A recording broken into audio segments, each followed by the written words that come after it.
Welcome to Board Game Homies, where a group of friends play, review, and share about all things board games. Sitting around the table today are Reed, Becky, Gillian, and I'm Angela.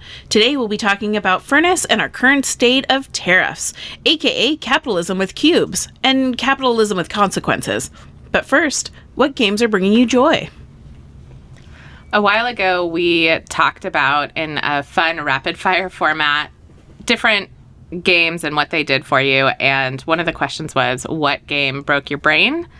And I maintain that Tuluva was the most mind-bending game ever, and Becky taught it to me, I think the first time at like 10 o'clock, and I think maybe the second time we also played it at 10 o'clock after playing some other game. And recently, Becky and I played 3 or 4 games back-to-back, and I did lose each one of those games, but I think I kind of understand Tuluva, and I'm going to say Tuluva is my joy game.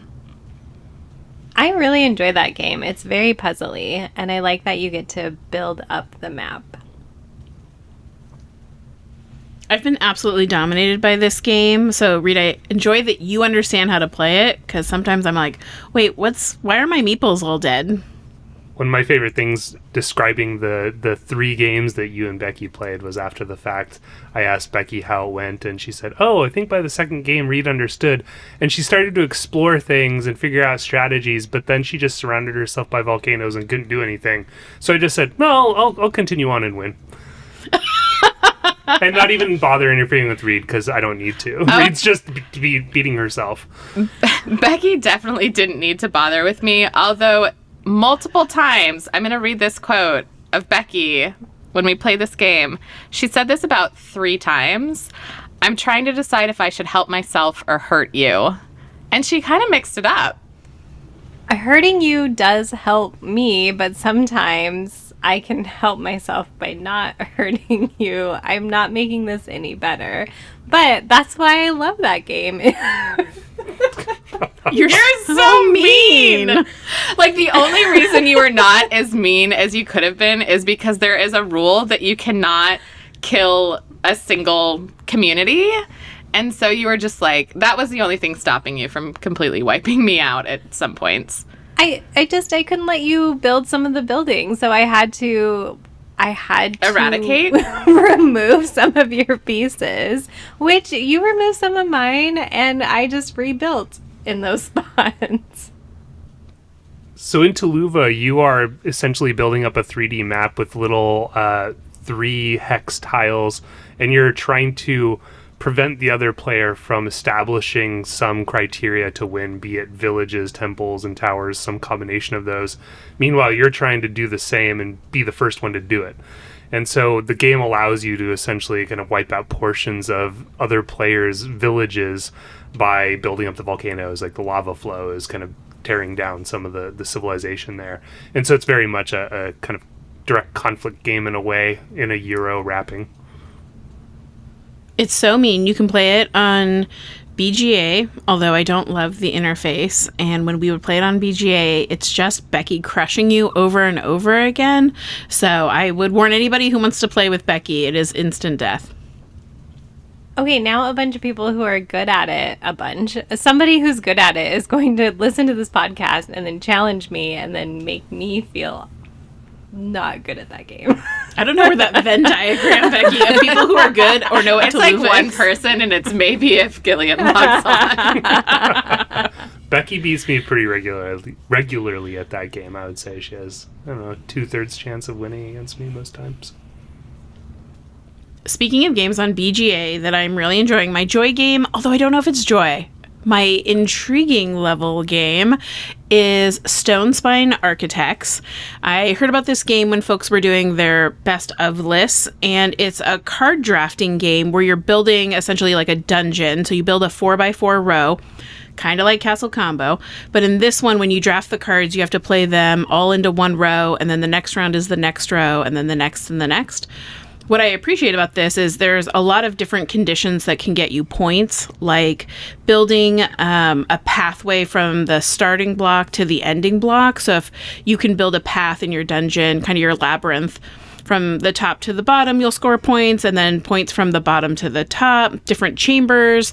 You get a starting blueprint that gives you extra points if you can fulfill certain conditions, like a goblin in certain rooms or the most oozes. And then every round you get to purchase kind of like these features that you can add in. And then every round there's objective cards. So I think I like it. I didn't buy it. I was like, it's on BGA, I'll play it. And then when I played it, I was like, do I need this in my collection? And so I'm in this weird back and forth space of, I think I like the game, but I don't know how often it would get to the table physically, because wouldn't I just choose Castle Combo? Because there's a little more rules overhead, there's a little more objectives going on. So I don't know, I'm kind of torn on this game. Like, do I want to add it? Do I just want to keep playing it on BGA? I'd love to get my hands on a real copy just to see, but torn. I think I'm the only one in this group that hasn't played the game on BGA, so I have no insight as to what it's like. I have played the game on BGA, and I have no maybe understanding of how to play this game. This is a good example of needing to play a game in person before I attack it on BGA. It's weird because you have to read the rules or watch a video, and then I did that, and I still don't understand it. I know. I was like, I'm sure she did not watch a video. She's like, I did. I'm enjoying the first play that I'm in right now. I really want to have a day where we play that game, Role Player, and the name was Cartographers. Cartographers. All three of them. I think it would be a very adventurous day and a great set of games to put together. I hear a podcast title coming in. Yeah, but that means you need to buy those games. Oh man. Yeah, you need to buy 2 of those. 3. Gosh. We have cartographers, so. Speaking of BGA and playing a 2-player game with Reed, my joy game is Sea Salt and Paper. I haven't played it for a couple of months, I'm pretty sure, at least it feels like it, maybe even longer. And I spontaneously, because Angela was taking too long to take her turns earlier in the week on BGA, so I invited Humming Bell and Reed to a game of Sea Salt and Paper. And then I was like, so I started a second game, and then I was definitely on a break at work when Reed and I were on at the same time. And we had this excellent game of Sea Salt and Paper. I thought I was going to win, and then Reed was rude to me. And pulled out the victory. Did she unicorn you? Mermaid? Oh, same thing, right? It's like mystical animal? What Is it fantasy? What if it's called Sea Salt and Unicorns? It That's doesn't the have expansion. dragons, Reed. It's not fantasy. There's a sea dragon. A sea No, horse? it's a seahorse. Dang Yeah, it. see, Becky. According to Reed, that means it's not fantasy. It doesn't have dragons. I think it's realistic. There's an expansion called More Unicorns coming out. More paper. No, more salt. Okay, Oh, guys. it should be more paper. Well, the next one is extra pepper. Yeah, extra pepper. But there's no pepper in the original, so I don't know. One of my favorite things that you've sent us from BGA is just a snapshot of your conversations with Angela. It's just like, nice job, Angela. Nice job, Angela. Nice job, Angela, because she keeps beating you. It was like 3 or 4 in a row. And the thing is, Reed will always tell you nice job when you crush her. And I'm always like, when she crushes me, I'm like, anyway, restart. But so then I came back because when you play BGA, you never know if you've kind of won. You have to go back into the results unless somebody says good job and all the messages pop up at the same time. It's delightful. Yeah, it's really great being beaten like 4 times in a row because you finished all your last turns. Oh, wow. It feels great to be crushed at not 1, 2, but 3 or 4 games at the same time. My joy game is one that I've been looking at for a while now, and that is Deep Regrets. It's a game that fulfilled recently, and I just received my copy this last week. It was the last game I'll ever receive from Boardlandia. R.I.P. But Deep Regrets is a game about fishing where you're going through and catching fish in order to eat, sell, or mount them on as a trophy, and deciding how many regrets you want to take on throughout the game. On your turn, you're going to roll dice to decide what power you have or your strength for that round, and then you're going to decide whether or not to stay at sea to keep fishing or return to port to sell stuff and do things and recover your energy. And I haven't had a chance to break it out, unfortunately, yet. But opening it up and just looking at the artwork and the cards and components, it's very enticing. Even Becky was sitting next to me, just enamored by the game itself, and said she wants to get that to the table soon. So, looking forward to that one. When you were unpacking this game, I was very excited. This game was on a list that I had that I was interested in purchasing, and then Gillian beat me to it, and I was like, well, I'm going to take that off my list. But when you were opening it, Becky and I were playing Compile, I think, and you were like unboxing, and we're like, ooh, every time something came out, we like immediately wanted to play it. I did joke and laugh because we've brought this up. It feels like the year of fishing games. There have been accidentally a lot of sea games we have purchased, and I was like, is this just a trend going on? A lot of great new games about water, or is this something old coming back again? Not that I care, because that game looked hella good. You're mixing up a lot of those. It's not sea or fishing in particular. It's just sea games or water games. Nautical themed? No, not just nautical. I mean, there's River of Gold, and it's a river. Oh, yeah, that's true. So I think that's the only exception. Everything else has boats Everything in it. else has boats. I should have said. Because there's Ahoy. And there's Ahoy, that's right. Yeah. Man, we have a lot of water-based games to get through. And a lot of space-themed games. Yeah, it's only water or space. There's Yeah. nothing else. No fantasy games. No longer zombies. Zombies are out. Yeah. We just played a really good zombie game, Yeah, though. from 2015. Yeah, it was a long time ago, We Reed. played Dead of Winter, and I loved it. It was great. Yeah, that game still holds up. Yeah. Also, that was 10 years ago when zombies were in. R.I.P. zombies.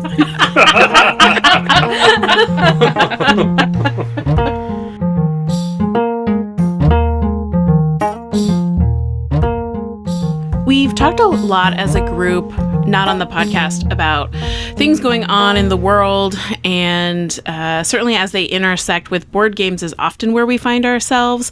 And I don't know if this was a topic we thought we were going to talk about. One, because we're not involved in the industry in a way that would give us fascinating insights or something new to bring to the table. But I also thought about it that maybe folks out in the world also aren't so steeped in reading articles, digging through BGG, watching YouTube videos and interviews, that they know exactly what's going on in the world around tariffs. You probably heard about tariffs a lot, mostly because the American government is going through a very, as the kids would say, sus time. It's very sus these days, the American government. And to be fair, we are all Americans, and I know not everybody listening are. And so if you want to skip over the trash fire that we're about to talk with tariffs, we'll have the timestamp down at the bottom. And also, if things are just way too real, you'll say, I can't listen to this. Get me to Furnace. But I thought it was a good time for us just to kind of recap what's going on with tariffs, because they change every 10 minutes, and how it intersects with the board game world. And if we're seeing anything locally with the people we talk to about how tariffs impact us. If you don't know what a tariff is, it is kind of like a trade tax. It's used to entice other companies, countries to produce locally, or to gain extra revenues on things that you want to kind of have maybe more control over. So that could be you have a tariff on bananas or on telephones because your country produces a lot of those and you don't want them coming into the country. So it's a way to kind of modulate trade. And here in America, during a, I would say, change in government, tariffs are seen as a way to equalize the playing field on trade markets coming in and out. The hard part about that is that the way the American government works is that Congress, we have three bodies of power. Congress is one of them, and they keep each other in check and balances. Well, Congress sets the budget, and Congress usually is the one who controls any sort of tariffs.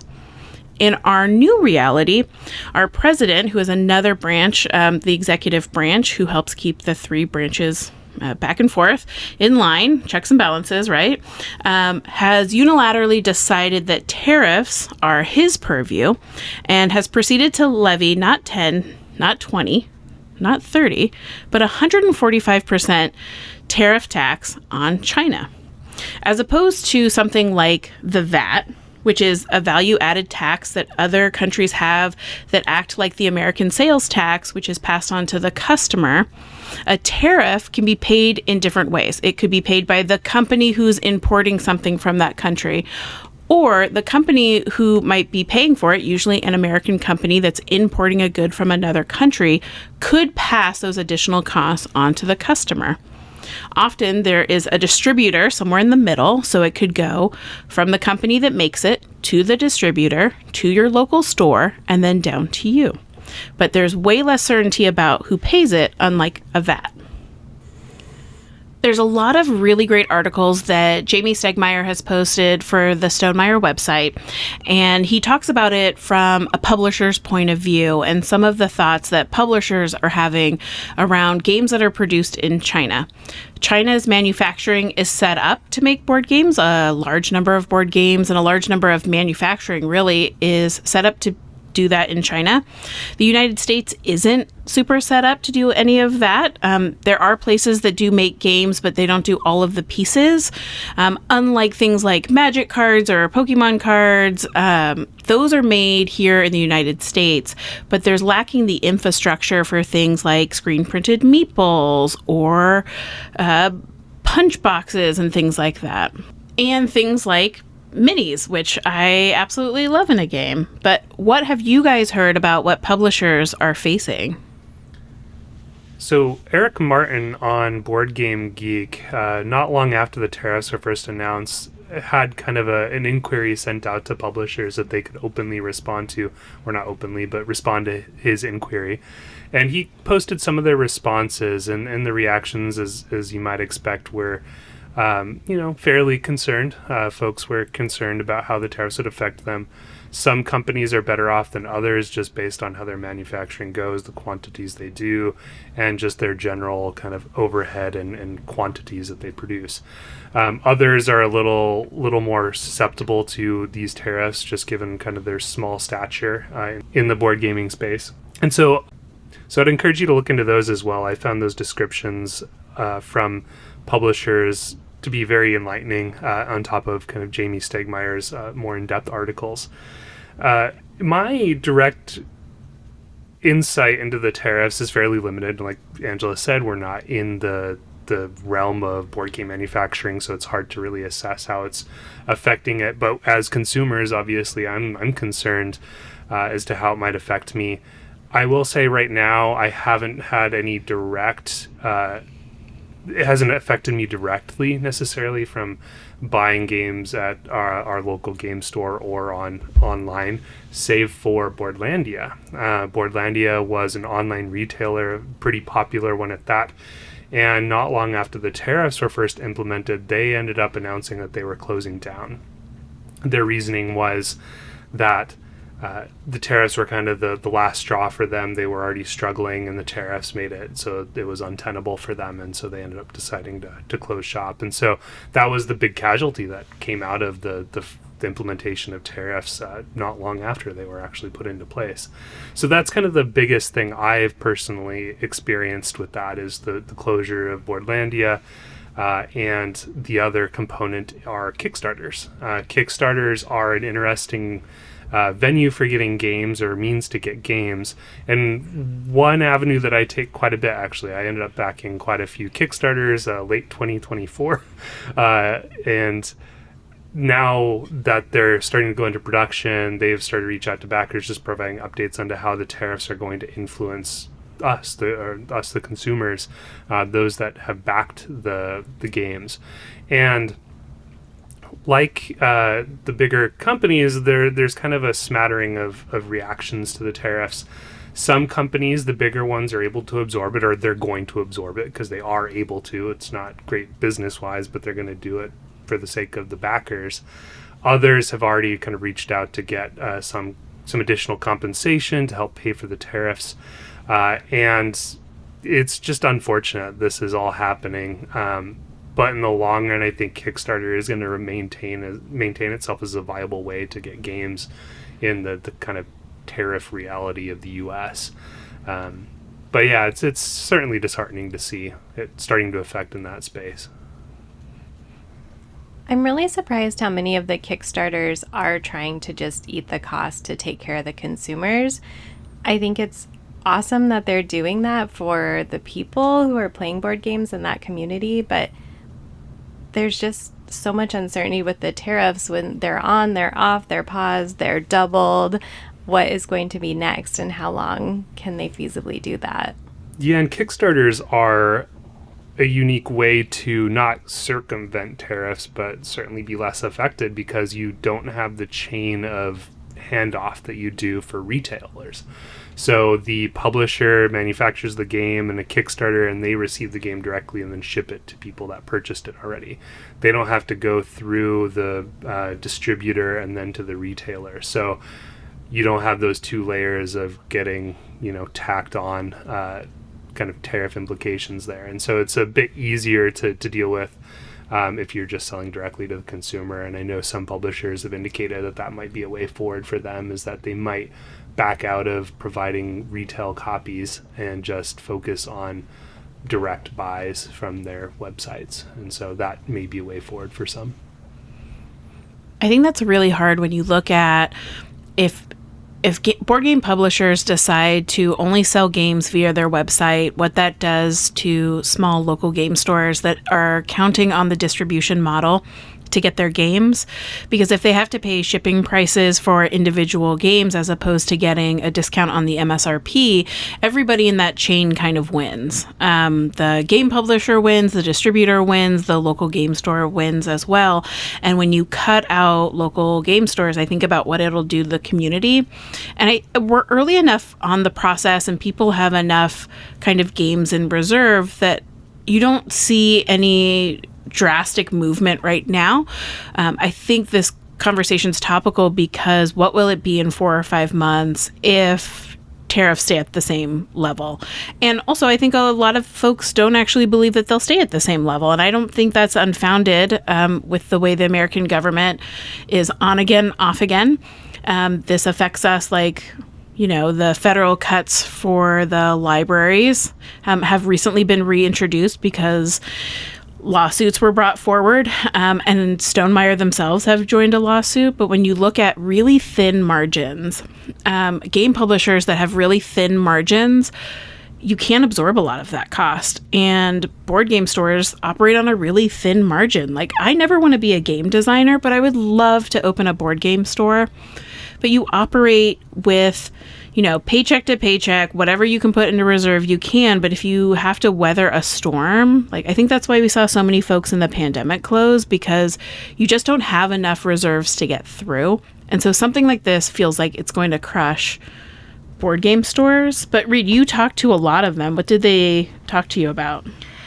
Yeah, I think that my conversation with Rick at Fun Again here in Eugene, which is the main game store that the board game homies go to, they have a great used section and are, generally doing things like building community through having a couple of cons per year.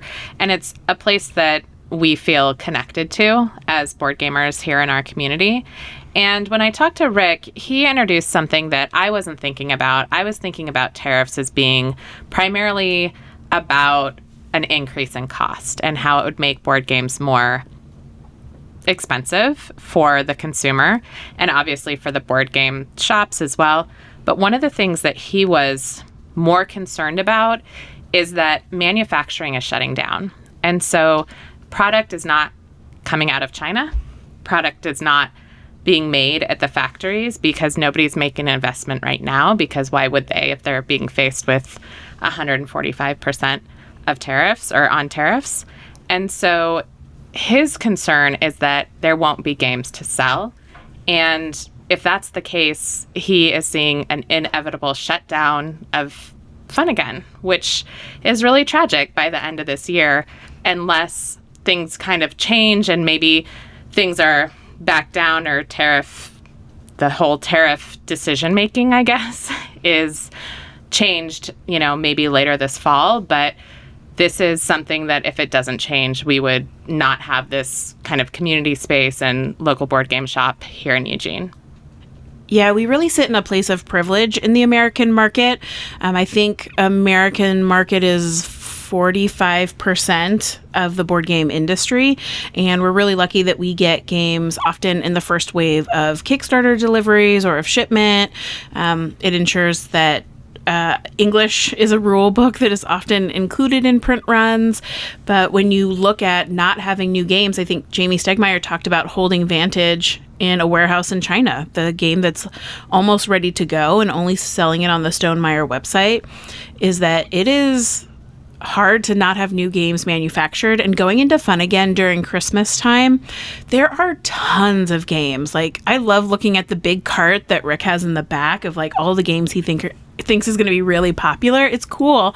And that's usually the best time. And you have to go into production now for Christmas. Like, folks are thinking really far ahead. You want to make sure that containers get to the United States during the busiest shopping time of the year. And if there aren't games because publishers are being cautious, it's going to lead to a really weak level of Christmas sales. And well, I get it. Like, this is a hobby that is basically like needs disposable income.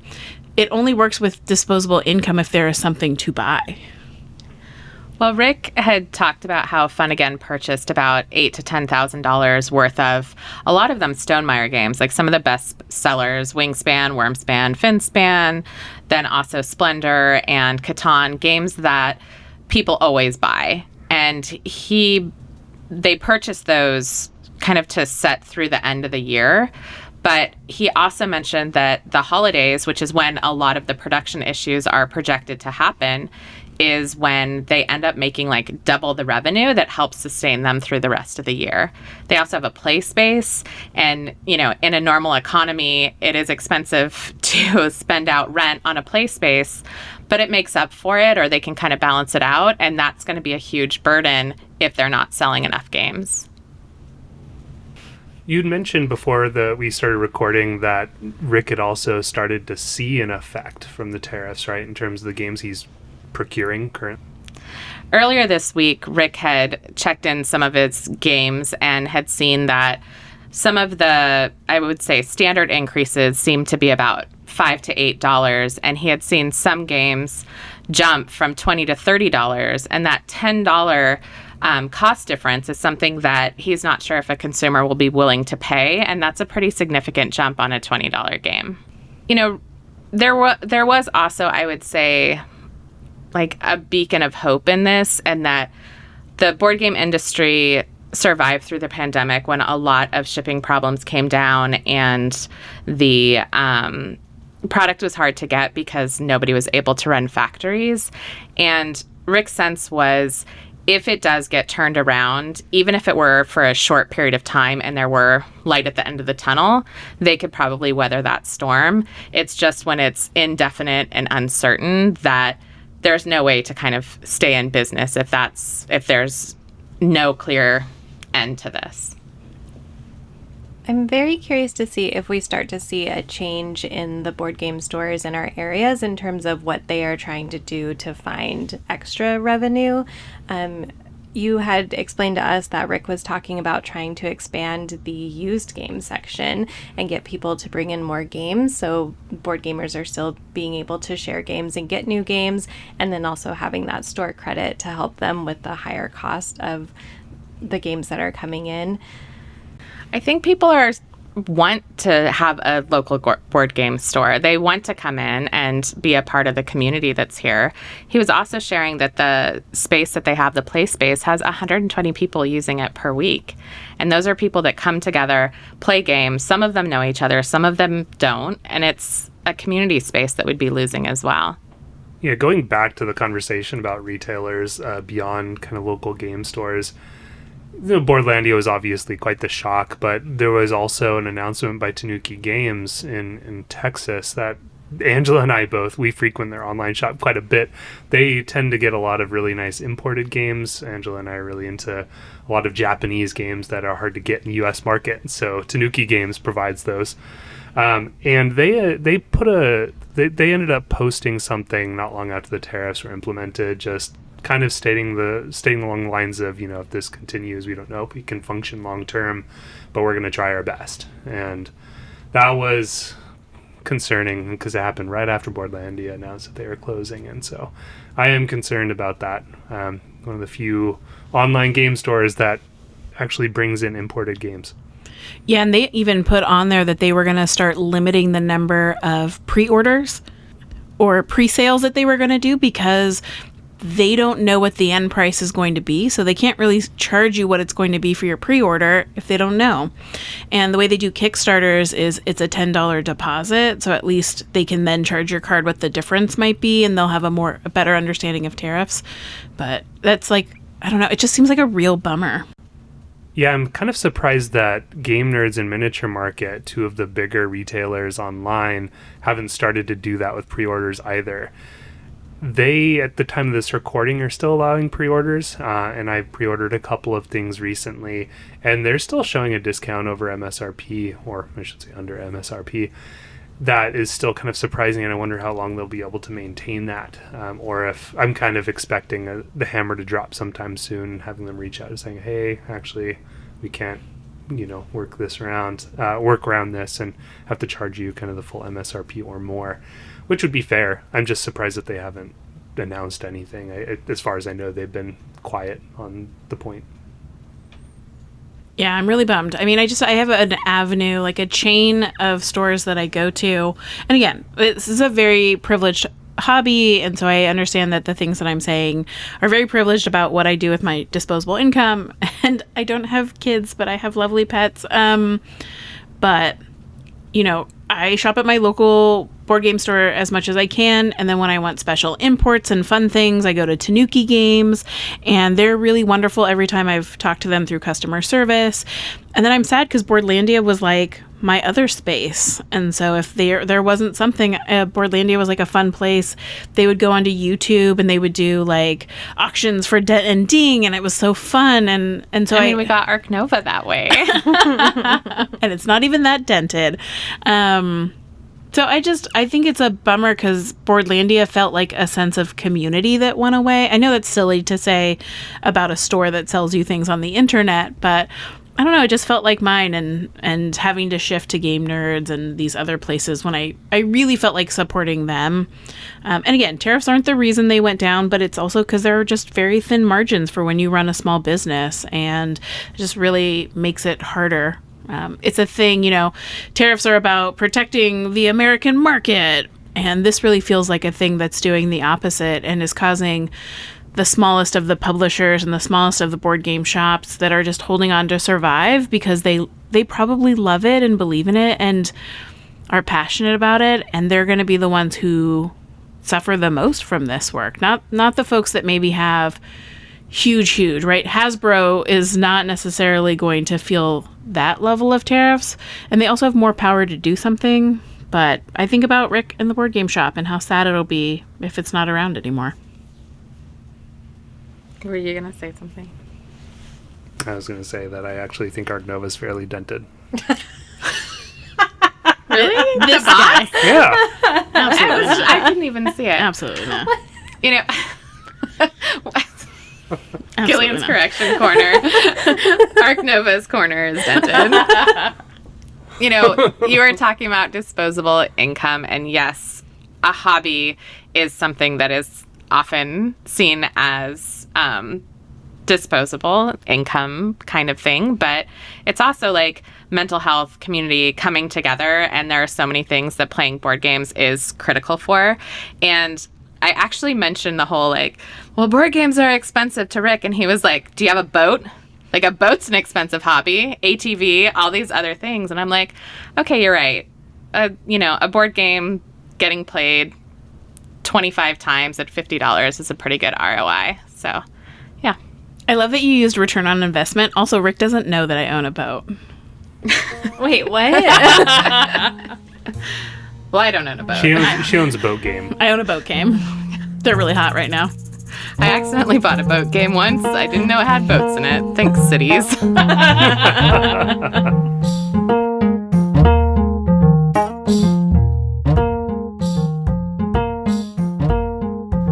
Furnace, published in 2020, plays 2 to 4 players.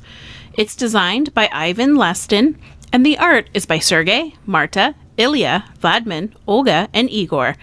It's published by Hobby World and Arcane Wonders and retails for $44.99 American dollars. The expansion, Interbellum, retails for $32.99. Gillian, how do we play Furnace? So Furnace is an engine-building Euro game in which you're taking on the role of industrialists trying to establish companies. The game is fairly straightforward and takes place over the course of 4 rounds, and each round consists of 2 different phases, an auction phase and then a production phase. During the auction phase, players have 4 discs of value 1 through 4 that they're going to be putting on companies in the common row, and there are 6 to 8 companies depending on player count. If somebody places a 4, that essentially means that they'll win that card and they'll add it to their tableau or their engine. Values 4 are essentially unbeatable in that the rule for placement of your little discs, you cannot place a disc where you already have a disc, and you cannot place a value 4 disc where, say, there's another value 4 disc. And so if somebody places their 4, they'll win the bid for that card.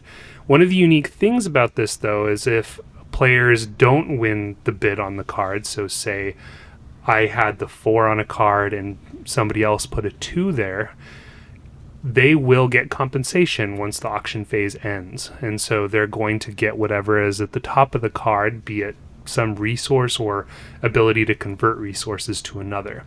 That's going to help facilitate your resource costs for the next phase, which is engine building, or rather production, which you're going to run your engine.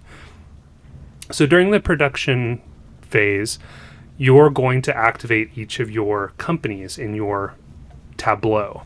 And there are 2 variants that you can use. One is you can run them in any order you want, but the more advanced variant is as you win auctions and you place them into your tableau, they are static and you have to run your tableau from left to right. So you have to very much think ahead in terms of where you're placing your companies so that you effectively, or you run the engine effectively.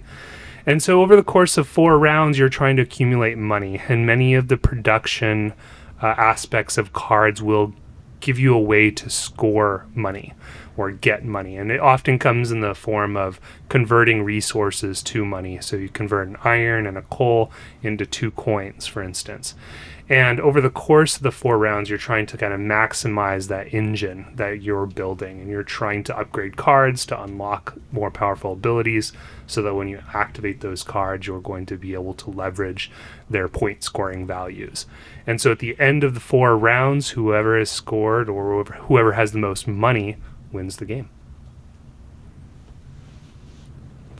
The cover of this game has always made me think that it's this like really intense brass Birmingham horseless carriage level game. No, you get cards. The cards get you stuff. You turn the stuff into money. It is very straightforward. It is very straightforward. and so it's weird. It has this kind of intimidating looking box, but the play is so simple and streamlined. I was like shooketh. I actually was like, ew, Gillian, why'd you get this game? This game looks like too intense. Ugh, gross. And then I was like, this game is great. Yeah, you pull it out and it's just a deck of cards and different piles of resources. And that's literally all the game is. I'd been looking at this game for a long time. It was recommended to us by Rose, who we met at a Funicon event. And they were talking about how it's a game that is relatively easy to learn, but hard to play really, really well, which is where I am with that. Everybody else sitting around the table seems to be pretty good at this game already, but I am really enjoying it and glad that Gillian and Becky ended up getting it. Well, and before Rose recommended it, Connor had recommended it to Gillian and me. He wanted to teach us how to play it, and we never actually ended up playing it. Also, hi, Connor. And one day it just showed up at our house because Gillian had surprised purchased it. It was eerily similar to Lisboa in that I knew Reed was looking at it. I wanted to own it, and if Reed bought it, I felt like I couldn't justify owning it, so I bought it first. Yeah, it's definitely not a game you need 2 of in your group collection. Well, I say that, wait till I'm Reed on buys the it. edge. I feel like it's a game that I could play with other people. but I'm not very good at it, so I don't know if I want to just buy it to lose all the time. I love that your first game you just refused to win cards and your engine was very small. This is my favorite. When Reed was not playing, so the first round, Becky, Gillian, and I played without Reed, and then Reed played without me. And so we've played this at almost every variation of player count. And after the first turn, I said, do you think that Reed will refuse to do the thing that the game wants you to do? Which is like win cards and add companies to your tableau. Get money. You're Reed's acting like it's an intentional not getting cards versus a situational I just didn't get any cards. The engine building was a little hard for me. Yeah. I mean, it's not complicated. I say that and I just had the worst play of it where I had no cards that turned cards into money. But, it's really nice. I like the take 4 coal, it turns into an iron. Get a different card that says iron is worth $3. You can do this twice. Cool. I think I don't know. It just seems really simple. Like, it doesn't have a high learning curve. I just wanted to say that although it's easy to learn and not complex, I would agree with Rose that I think it's going to take time to really be good at it. Although I also think it really depends on what cards show up and being able to continue the engine that you already started building, because it's really hard to have to pivot in the middle of the game because the game is so quick. And like the game that Angela and I just played earlier, Angela would have done better if she had better cards. And I don't think it was because of like the complexity of the game. It just, that's what was there. I don't think Angela made a lot of like poor choices, but I don't know, maybe. Yeah, and it kind of suffers from the kind of the big deck style of games where you have a lot of cards that you can potentially work through, so you may not end up seeing the cards that you need to make the engine that you started actually work well. I would say the saving grace here is that the game is really short. It's a very light, short game. Our plays at 3 to 4 players average between 30 to 45 minutes. So it's pretty quick for what it is, and it doesn't overstay its welcome at all. I think the 4-player game we had, we were like, it's the 4th round already, and had to work through that. But yeah, the quickness of the game makes that a little more palatable. Yeah, if you don't have card synergies, cards that can turn coal into money, and you have a coal engine going on, you're not going to do a lot of things. But even in that play, I didn't find it frustrating. I just was like, wow, these cards are really not speaking to me and I'm about to die, because like it just goes by so quickly. The other thing that I really love and about this game, and I'm becoming more critical about multiplayer, what do I call it? Multiplayer solitude? Solitaire? No, solitude, gosh golly. Is it's basically the game's in 2 halves, right? It's a closed bidding system where you can only bid with the 4 tiles you have. And then this other part where you're converting resources. So everyone's head is down and you're activating everything. And then you look up and everyone has piles of money, and it's either more money than you have or less. And you go, okay, time for the bidding again. And nothing takes too long, but because of that, I'm not upset at the basically pushing cubes into other cubes into other cubes. Whereas the game After Us, which was a lot of heads down cube resource, made me really angry and frustrated. But I love that closed bidding so much. It makes the game so much more interesting. One twist to the game that I didn't mention at the onset was that each player has a different player power that kind of twists the rule of the game. So one player power will allow you to get a second 2-disc that you can use in the closed bidding, whereas another player will allow you to use your disc on your actual player's card to get that amount of oil, and other players get a coal. So each player has unique player power that twists the rules in some way. The interesting thing there with the player powers is that there seems to be some imbalance in them, at least both in terms of power but also usefulness, I would say. The 2-disc power that I mentioned is fairly powerful, and in the 3 games I think it was in circulation, I think all 3 of those players won, or at least came very close to winning. I definitely won when I had it. I think Angela won when she had it, and I think Reed came close or did I win. won, yeah. So yeah, that one in particular feels fairly powerful, whereas other ones just seem to be very niche in their use. The game that Angela and I played, she had that power and lost. Well, you made me take the upgraded version of that card, which was worse. Well, that was another thing I was going to say. That I think the first game that Gillian won, he had the original version of that card, and in the expansion, it upgrades it. Because in the first one, it basically gives you a free card because you have one more bidding power than everyone else. So you can place it at the very end and win whatever card you want or get compensation. But with the upgraded version, you have to place it at the same time as you place one of your other bidding tiles. So you have the same number of turns as everyone else. Yeah, so the upgraded or the modified version of that card came in the expansion Interbellum.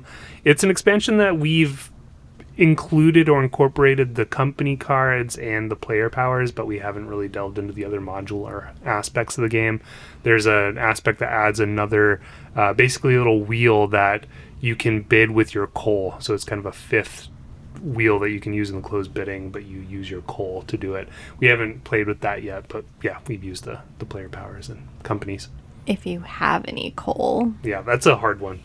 Well, I always have a lot of coal because money? No money. no money. Coal? It would be great Lots. if resources would translate into points at the end, I mean, but they they do do if you not. convert them. I know, yeah, that's the whole Gillian. engine thing. But this is very topical in that the faction that I've played the other 2 times has been the one where you can put another disc on to get the compensation, and you can match another number that's already there. And so that doesn't help me, a player who doesn't quite figure out how to strategically use things. And I was like, oh, I'm going to get all the compensation. And I should have kind of ignored some of the power of my faction, I guess you would call it, and still gone for cards. I find that interesting because, again, the 2-player game that Angela and I just played, where she had that ability and was using it every single bidding round, my ability was I could spend 2 coal and repeat one of my factory cards, which was awesome. I did it once in the 4 rounds because I didn't have any coal, but like I still did well. And there have definitely been a lot of games where I'm trying to use my power at least once every round because that's the amount of time, that's the amount of times you can, but I just can't always, or it doesn't make sense. And I've felt like that was a disadvantage of those abilities. I mean, part of it was me. A lot of it was me, but also, yeah, I don't know how I feel about the different powers. I think it's really cool that they break the rules in their own way. Although still I'll be like, wait, you can't, maybe you can do that. When somebody tries to put the same number on a card, I'm like, you're not supposed to. But I'm really curious to see if it continues to feel, I don't know, like imbalanced or fair, both of those things. And that's where the board game stats comes into play. I've been tracking who's been playing. Oh no, I haven't actually. That's my my Usually mistake. you do. Usually I do, but they don't have names, so I haven't been keeping track of them. The data is flawed, let me tell you. Oh, now we'll never know. Yeah, I do think there's a good point to be said about those factions. We have enough cards to draft. Yeah, that's another thing. Is like you could draft them. I think that's I think we did draft them at one point. Oh, I definitely didn't. Yeah. Maybe I just had 2 and picked one. Yeah, we've done that. Yeah, too, we've done yeah. that. Yeah. I do like the tension that is created to what Reed was saying.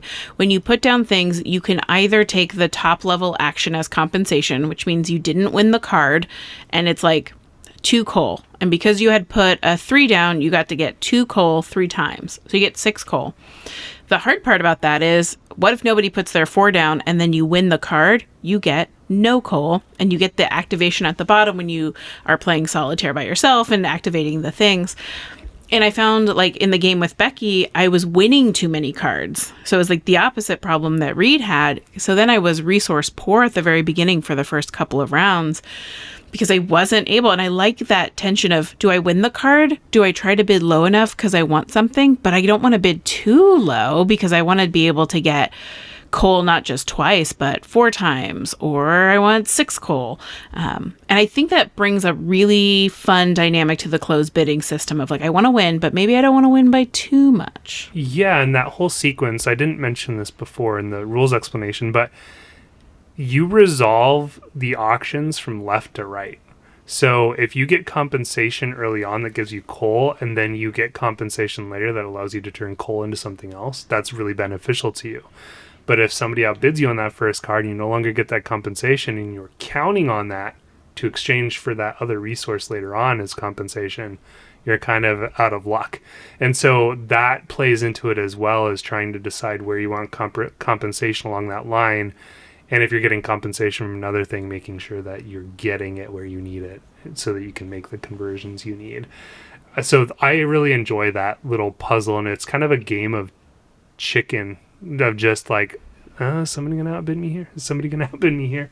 And just trying to tease out what people are going to prioritize. I feel strongly about putting my 4 out immediately because I'm sure there's a card that I have to have in that row. But then I feel infuriated when nobody else puts out their 4, so I can know where I can start putting my 3 and 2 to get the things that I want.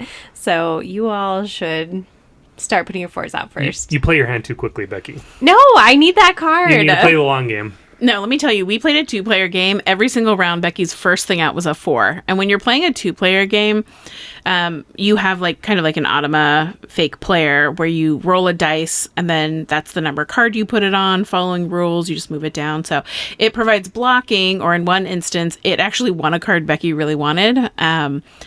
But what I thought was fun is Becky keeps throwing out her gosh darn 4. So that means the thing that I can win with is a 3. Because if I put a 3 on a card, right, Becky can't also put her 3. She's got to either do a 2 or a 1 now on that card. So it gives me 2 ways to win 2 cards. So I absolutely love, even though I lost that game very badly, that Becky throws that 4 out real quick. And I was like, ooh, girl, now I'm going to win 2 cards. But maybe that was her long game. Yeah, that's a fantastic thing during the 4-player game that we had, was just keeping an eye on who's played their 4, and then you're like, okay, now I can win multiple cards in a row. I enjoy that game there. We've talked about how this game is rather simple and how you play it: cards, resources, move things along your tableau as an engine builder, and it's very elegant in how it looks and how simple the actions are, but the thinking space is so big here. I feel like I love the version where you get to, or you have to do it in order. I think that adds a bigger element that makes me think through my turns in a way that I really like. And it kind of reminds me in a way of King is Dead, which is a game that I really like, where when you describe it, it's very simple, moving things on a map, moving cubes on a map. But there's so much thought in there that even though it's simple, it's very, very strategic. And I like this type of game, even if I'm not good at it. Yeah, and I think our group as a whole has played it quite a few times. It's, according to board game stats, it's in the top 5 played games this year. And that's even without the 1 or 2 games I wasn't even part of. So it's gotten a lot of play in the short time I've owned it, or Becky and I have owned it. So then that's my question. If the play space, the decision-making space is really big, but the game is easy to pick up, who would you recommend this game for? I would absolutely teach this game to almost anyone. I think the length is super approachable, and I think the rules overhead is really approachable as well. While there is that big thinking space, I think that it definitely would give folks room to grow and play in that game. I think it's a great example of a closed auction system that's really straightforward and fairly simple, that a lot of people could use as their introduction to that mechanism alongside engine building. I think this has a pretty cool little engine building thing and resource conversion aspect to it that all in one package makes it a nice introduction, I think, to those mechanisms. Well, I have won 33% of my games of this. Ooh. Using the overpowered faction on one of them, so that might not count. I don't think I'm good enough at this game to teach it to somebody else. And so I really love that you all have it. I did pick it up the other day thinking, maybe I should get this. And I was like, I think I need a few more plays to figure out if it is something that I feel I could regularly teach to people. Yeah, I think it's kind of a weird, good filler game. We were waiting for Reed to come over to record, and we're like, let's break out Furnace and just play it because it was so quick. I really appreciate the iconography because it's square, rectangle, jug of oil. And so I do think that folks would kind of pick up on the iconography. The pictures on the cards, real easy, guys. Speaking hard, pictures good. So I do like this game way more than I thought I would. And so it's something where I was like, Reed's already thinking about buying it. It doesn't have a place in my collection, but I'm like, this is a 4. It's interesting to have a game that could be a filler game, but it doesn't feel light to me. Like, it feels quick, but it doesn't feel light. It's kind of like The King is Dead. Yeah, it's just that the headspace or the thinking space is quite expansive. Yeah. Also, 10 out of 10, that playmat fits in the box. Yeah, that was something that Becky criticized me for buying, but my saving grace there is that it actually fits in the box. And I think it does a nice job organizing it. Is it necessary? Not really, but I really enjoy it. I do have a question. So what is it like if you don't use the playmat? Is there a board, or do you just put it down on Just a put it table? on the table. I mean, it's just piles of things and cards. I would have been really disappointed if I did buy it. And I know it doesn't come in the box because I saw the box separate. And if I had gotten that game and thought that the playmat was inside, which I'm often disappointed by buying the same games as Becky and Gillian, and be like, wow, this doesn't have a fancy playmat. Yeah, I might have been disappointed. That's Reed, always disappointed by capitalism. Yet longing for these things. I do have a couple of beefy things with the design. Beefy things. Beefy things. I have some beef with some things. I'm glad you're bringing up your beef now as I'm exiting us off the pod. No, this Are is you? good. This No. is perfect. We're Oh, still yeah, going. accident. No, I'm no, fine. no. They're not very small. Bring up your beefy things, and I'll determine if they're beefy that's enough. an interesting term, They beefy are. things. I have You have some beefs. I have some beefs. I don't know if they're fully beefs or they're beef-esque. They're beefy, a little beefy. Anyway. There are a couple of design aspects of this game that I struggle with. One is that the upgrade side of the cards is very similar to the card that is not upgraded, and the iconography gives you a certain ability or resources at the very bottom, but I don't think that they're distinguished enough. And a couple times I've been like, have I upgraded this card? Have I not? So I would like there to be a clear, this is an upgraded side. Does it say upgraded on it? No, I was just going to say this is a perfect example why you need to wear your glasses. Okay, that is true. Well, but in Reed's defense, Angela was in charge of the deck, and she had to keep checking to see if it was flipped on the right side because they got mixed in. And so I also, like, for me, I can tell which ones haven't been upgraded yet, but Angela had to check frequently. So that's it's fair. not just Reed. It's Yeah. also Angela. Yeah, and they're like on the unupgraded side, they're just little grayed out symbols that are the same style. And then when you upgrade it, you just flip it over and they're no longer grayed out and they're filled in. And so it is a fairly subtle distinction. Okay, sorry. In Angela's defense, the ones with the words are a little bit harder to tell because Oh, there's yeah. like one grayed out symbol on those Yeah. ones. What's your other beef, Reed?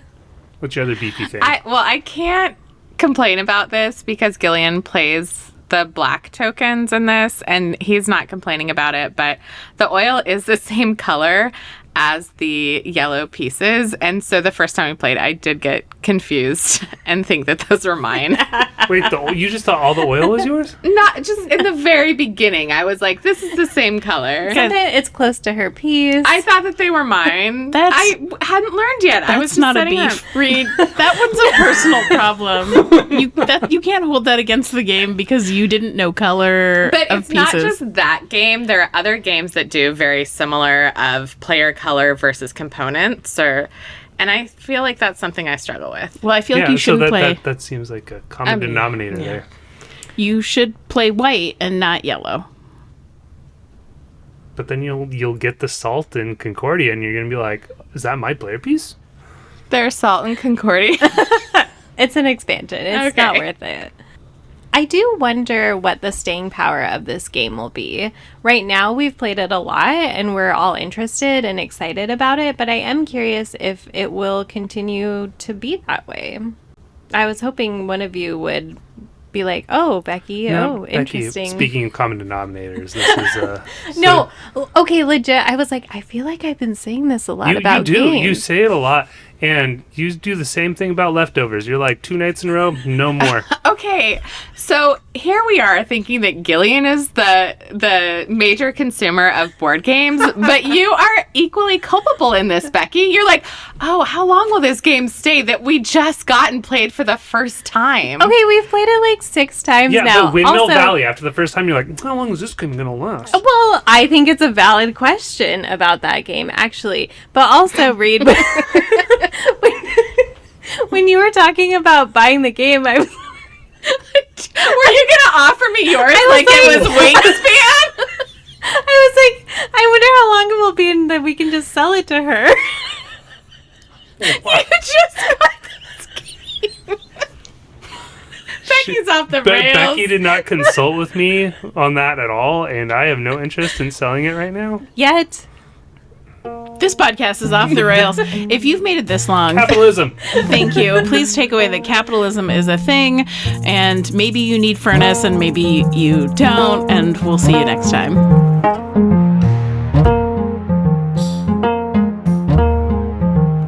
Thank you for listening to Board Game Homies. Drop us a line on our Instagram, Blue Sky, or Board Game Geek account at Board Game Homies.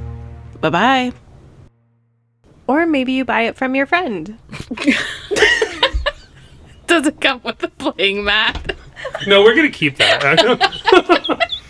It's your table runner now.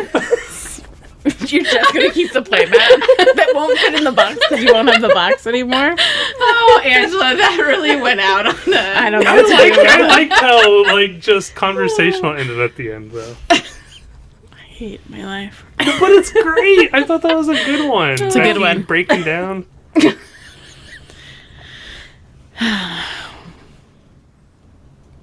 Can I start over? Yeah, please, God. I can't clean that up. Please.